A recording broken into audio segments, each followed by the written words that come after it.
जनहित याचिका सुनावणीवेळी कोर्टाने हे निर्देश दिले. पुणे शहरामध्ये झिका विषाणूचे आतापर्यंत 7 रुग्ण सापडले. झिकाचा सर्वाधिक धोका गर्भवतींना आहे आणि त्यामुळे पुणे महापालिकेनं त्यांच्या तपासणीवर भर दिला. आरोग्य विभागानं शहरामध्ये सर्वेक्षण सुरू केले. यामध्ये 243 घरांमध्ये डासांच्या अळ्या आढळून आल्या. नागपूरमध्ये आरोग्य विभागानं झिका संसर्गाचे मार्गदर्शक नियमावली जाहीर केली. गर्भवती महिलांनी झिकाचा संसर्ग होऊ नये यासाठी दक्ष राहावं असे निर्देश देण्यात आले. लागण झालेल्या गर्भवतींच्या गर्भवाढीवर लक्ष ठेवण्याच्या सूचनाही देण्यात आल्या. जळगावच्या जामोद शहरामध्ये दूषित पाणी पुरवठा होत आहे, त्यामुळे नागरिकांचं आरोग्य आता धोक्यात आलंय. शहरामधील बस स्टँड परिसरातील काही भागात नळाद्वारे पाण्यामध्ये अळ्या सुद्धा आलेल्या पाहायला मिळाल्या.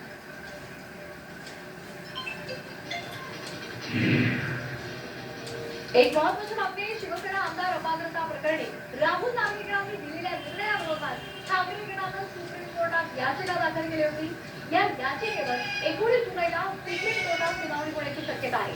राहुल नार्वेकरांनी शिंदे यांच्या सोबत गेलेल्या 39 आमदारांना अपात्र केलं नाही आणि त्याविरोधात ही याचिका दाखल केलेली आहे. तर दुसरीकडे शिंदेच्या शिवसेनेकडून सुद्धा एक याचिका दाखल करण्यात आलेली आहे. या प्रकरणाची सुनावणी मुंबई उच्च न्यायालयामध्ये व्हावी अशी मागणी करण्यात आली आहे. या सुनावणीवेळी कोर्ट सुनावणी कुठे घेणार या संदर्भातले निर्देश देण्याची शक्यता आहे.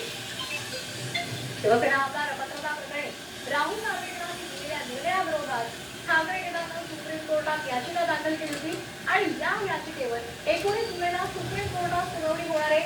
त्या संदर्भातली शक्यता वर्तवली जाते आणि त्यामुळे या सुनावणीकडे आता सर्वांचं लक्ष लागलंय. याबाबत दोन्ही गटाकडून याचिका दाखल करण्यात आलेली आहे. राहुल नार्वेकरांनी शिंदेच्या सोबत गेलेल्या 39 आमदारांना अपात्र केलं नाही त्याविरोधात ठाकरे गटानं याचिका केली होती. तर दुसरीकडे शिंदेच्या शिवसेनेनं सुद्धा या संदर्भात याचिका दाखल केली. आणि एक महत्त्वाची बातमी. पक्ष आणि धनुष्यबाणासंदर्भात 15 जुलैला सुनावणीची शक्यता वर्तवली जाते. आताची महत्त्वाची बातमी आपण पाहतोय. पक्ष आणि धनुष्यबाण या चिन्हासंदर्भात 15 जुलैला सुनावणी होण्याची शक्यता आहे. शिवसेना पक्ष आणि धनुष्यबाण चिन्ह